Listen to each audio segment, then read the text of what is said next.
back to the notes. All right, so how did we achieve Manifest Destiny? Now let's discuss exactly how we achieve Manifest Destiny.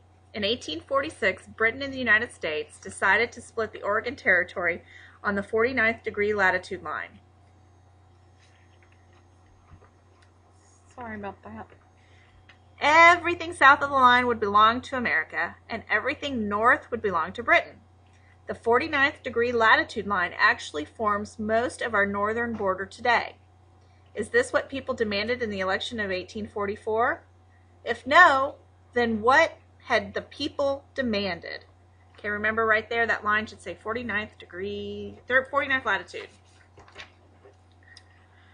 Texas. Texas was a whole other story. You see, since Texas was an independent country with a huge American population, it wasn't just a matter of splitting up territory or signing a treaty. In order for Texas to be annexed, Congress had to approve the process. In 1845, Congress did just that by making it official that Texas was now a state of the United States of America. However, a border dispute between Mexico and the U.S. and Mexico's belief that Texas was stolen from them will lead to a bitter war between the two countries. Okay, your line should say, dispute led to war with Mexico. All right, continuing on with how did we achieve Manifest Destiny? As we stated before, tensions will only increase when the United States offers to buy California and New Mexico in the New Mexico territory. At this point, Polk decides to send the army down to Texas into the disputed territory. This lies between the Nueces River and the Rio Grande River. However, it is rumored that General Zachary Taylor actually ordered his troops across the Rio Grande River into Mexico. There, somehow, a skirmish broke out between Taylor's troops and the Mexican army. By the end, blood had been shed on both sides. When news spread of this skirmish, Americans demanded war be declared against Mexico. Polk supported that idea and stated to Congress, "American blood has been shed on American soil." Was this true?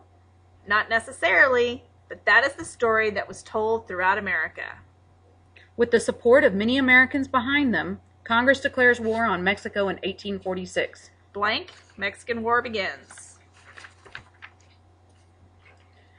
General Zachary Taylor, a future president, we sure do like our war heroes, will lead American forces by land down into Mexico.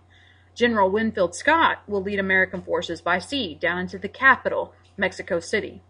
In less than 2 years, American forces have captured most of Mexico's territory, California, New Mexico, and even parts of Mexico as well. Mexico is forced to surrender. Although most people supported the Mexican War, many Northerners did not, especially some of those new authors and transcendentalists like Henry David Thoreau. He was one of those people I would consider to be a hippie in today's world. He lived out in nature and didn't believe in owning materialistic things. He also didn't believe that he should have to pay taxes that would support a war he didn't believe in fighting. Unfortunately, the government didn't agree with him. Henry David Thoreau was thrown into jail for refusing to pay his taxes. This is called an act of civil disobedience, when you break the law for your own personal beliefs. Do you agree with Thoreau's actions? What about the government's decision to throw him in jail? Can you think of another example of civil disobedience we have discussed this year? Look back in Revolutionary times to help you. Make sure you answer these questions in your notes. Let me say them again. Do you agree with Thoreau's actions? What about the government's decision to throw him in jail? Can you think of another example of civil disobedience we have discussed this year? As always, a treaty officially ended the war. The Treaty of Guadalupe Hidalgo was signed in 1848. I really like saying that. Guadalupe Hidalgo. Was signed in 1848. In this treaty, Mexico gives up the entire Mexican cession territory. New Mexico, Arizona, California, Nevada, Utah, Colorado, and Wyoming are all states that will be created from this territory. This territory is considered a spoil of war. In other words, we won it because we won the war. However, the U.S. did pay Mexico $15 million for the land as well. That's awfully generous, especially since we beat them. Let's review your blanks. Here at the top, you should have Zachary Taylor. Here, civil disobedience. Down here, Mexican cession, and that's spelled Cession. And down here, spoils of war. All right. One more tiny piece of land will be purchased in 1853 from Mexico. The Gadsden Purchase will form the southern border of Arizona and New Mexico as we know them today. If you look back at the map earlier in the presentation, you can see what a small portion of land we are talking about. And get this. We actually paid $10 million for this tiny addition. Think about that compared to the Louisiana Purchase, which we bought for $15 million. Can you believe it? This tiny piece of history, though, is important because it establishes the United States southern border. Gadsden Purchase. Gadsden.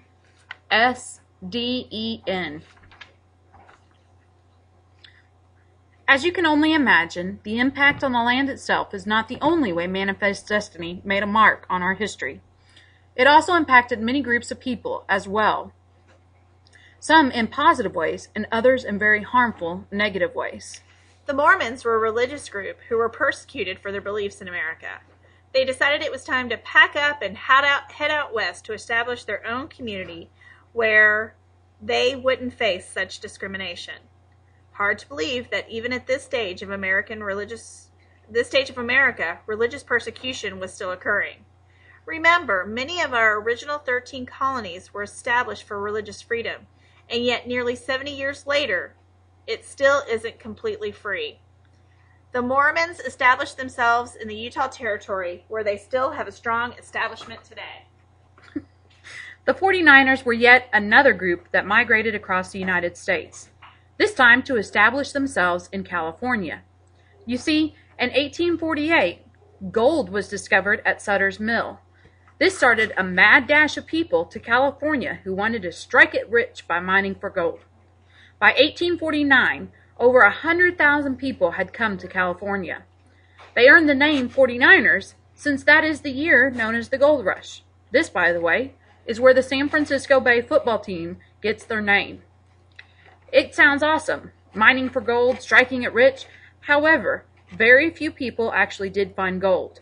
In fact, the people that made the most money were the suppliers, those that sold axes, pickaxes, and all the tools that you needed. A fashion garment that we all love to wear was also invented during the gold rush time. Blue jeans. Levi Strauss started making pants out of canvas that had been used to make tents. It's a very strong material. Then he added rivets, those small metal circle things that help make your jeans stronger. Isn't that awesome? Overall, the gold rush caused rapid growth for California. Let's review your blanks real quick. Here, this should be Utah Territory. And down here should be the gold rush of 1849. Okay?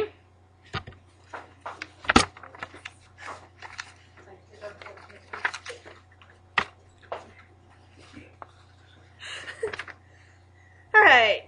Native Americans were probably one of the most negatively affected by Manifest Destiny. Not only were they forced off their land and moved to reservations, but the main food supply of the Native Americans, the buffalo, were driven to near extinction for the only purpose of affecting the Native American. Settlers would go on buffalo raids where they killed large numbers of buffalo at a time, simply for sport and to force the natives to move. In 1850, there were over 100,000 Native Americans in California. Just 20 years later, that number had dropped to 17,000. Thousands were killed by disease and starvation. Mexican Americans were also negatively affected by Manifest Destiny. After America won the Mexican War, settlers felt it was their right to take any and all land, even if land had originally been granted to Mexican farmers and ranchers. Land grants were ignored, and Mexican Americans were treated as second-class citizens. However, they did make many contributions to American culture. Music, food, and even several of our words have origins with Spain and Mexico.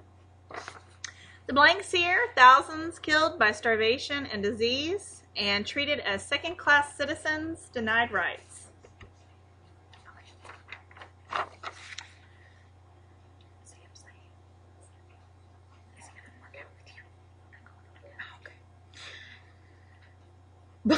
Black Americans actually improved their lives by moving out west. Although they were still discriminated against, they had more opportunities, rights, and freedoms than they did back east. Many found jobs in the gold fields and working on railroad lines as well. During the gold rush, many Chinese moved over to California. They moved over like many other Americans seeking a better life. Although they were discriminated against and treated as second-class citizens, they helped build up California. They, too, helped build the Transcontinental Railroad that connected the eastern United States with the western coast. So here in your blanks, you should have rights, freedoms, better, and down here you should have helped build California.